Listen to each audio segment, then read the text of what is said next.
Diane Coyle, The Economics of Enough, How to Run the Economy as If the Future Matters.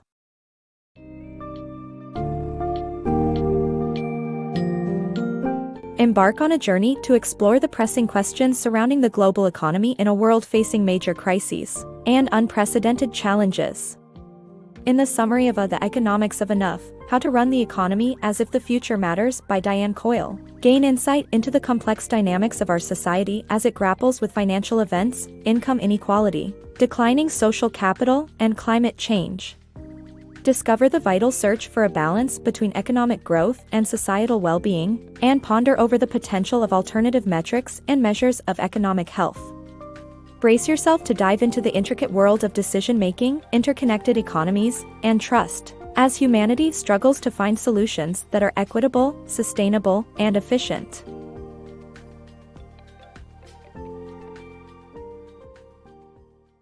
The Trilemma of the Global Economic System. The 2007 to 2008 economic crisis wasn't unusual. Capitalism had faced similar situations before. However, it led to several unprecedented trends that raised sociological questions about the economic and political systems. The crisis hit many people profoundly, and recovery appears to be elusive. The world's economy is changing, and financial events' ripple effect is faster and wider. Income inequality is now pervasive, and social capital has declined, leading to social disintegration. To make things worse, OECD countries have aging populations whose needs would strain their healthcare and pension systems. Nations must manage carbon emissions and ensure economic growth and opportunity to reduce climate change. The challenges require a better balance between the present and the future, which requires measurement, values, and institutions to answer them. The situation raises crucial questions about the best way to organize society for the greater good, better resource allocation for all, and an efficient and equitable distribution of resources that ensures individual freedom.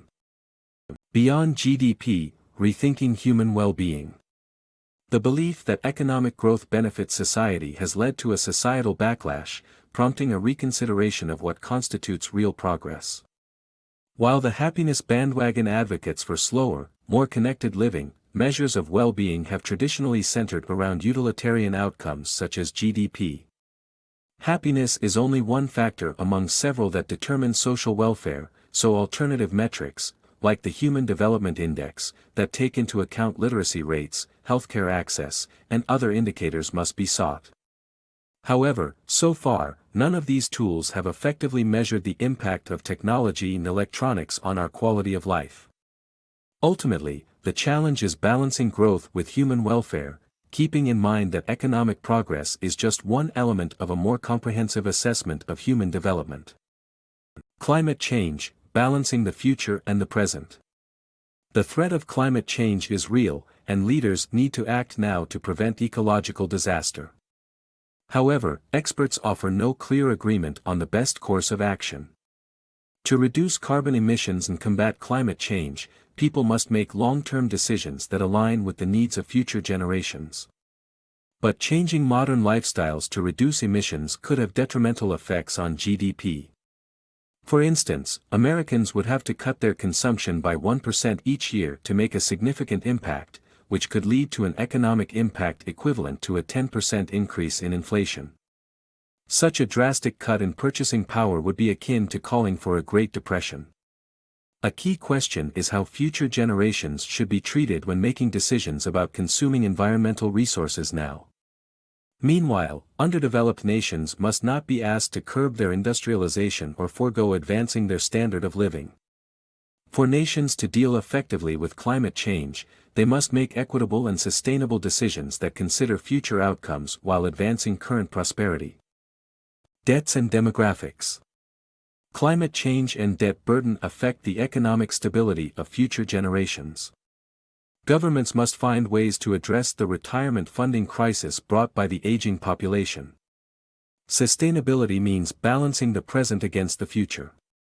The West has borrowed from the developing world and from the future, and this has political implications. Inequality and the importance of trust in modern societies. Recent multidisciplinary research reveals that people have an inherent sense of fairness and feel stressed when they encounter inequality. Major Western societies, including the US, the UK, and South Korea, have witnessed a growing wealth distribution gap, and some of the inequality is due to government actions. Inequity slows long-term growth, weakens trust, reduces social capital, and disengages the public. Trust is crucial in modern economies and can only be fostered through fair, level organizations that promote autonomy and allow workers to flourish.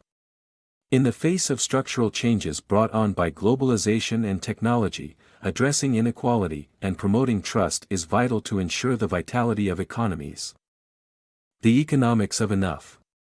The global economy faces a crisis of governance and a need for a new economic order as costs in non-monetary economic areas, such as healthcare and education, continue to rise due to the prime resources being human labor and creativity. The emergence of knowledge work has transformed industries, where firms now pay people for what they know rather than what they produce. This shift has resulted in a disconnection between pay levels and societal contributions, as seen in underpaid teachers compared to overpaid bankers. The emergence of highly productive but unpaid collaborative online labor further complicates this issue. While technology has changed the nature of economic production, markets are never value-free, and the abstract concept of a free market is not practically meaningful. Consequently, a call to establish a new economics of enough that prioritizes non-monetary aspects of society and addresses the current crisis of governance is necessary. The limits of free markets. The book challenges the notion that free markets are the best way for society to produce value, pointing out that markets are not truly free as they operate within social norms and assumptions. While markets are efficient and provide incentives for human action, they fit human values less as the economy changes. Defenders of free markets often overlook the symbiotic relationship between governments and markets, with markets needing laws and social norms to function properly. As important externalities like climate change affect people, markets become less effective at providing solutions. Moving beyond GDP. Governments and individuals must change the way they measure economic progress by focusing on new metrics beyond GDP. By undertaking measuring progress exercises, nations can openly discuss and supplement GDP with better indicators that reflect technological progress. Governments should provide more future-oriented data online, including intergenerational accounts like debt burdens. A collective effort is required to address the scale of problems facing Western societies, with shared values and ambitions. Individuals can contribute by saving more, while tax policies should encourage productive behavior and consumption taxes should be imposed on carbon-emitting activities. At the same time, taxes should be lowered on long-term investments that prioritize future rewards over immediate gains.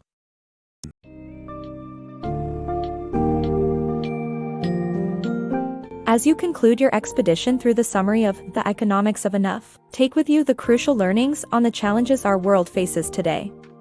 Understand the necessity for a new way forward, inviting countries and individuals to actively participate in creating an economic order where long-term investments are valued and consumption patterns are analyzed.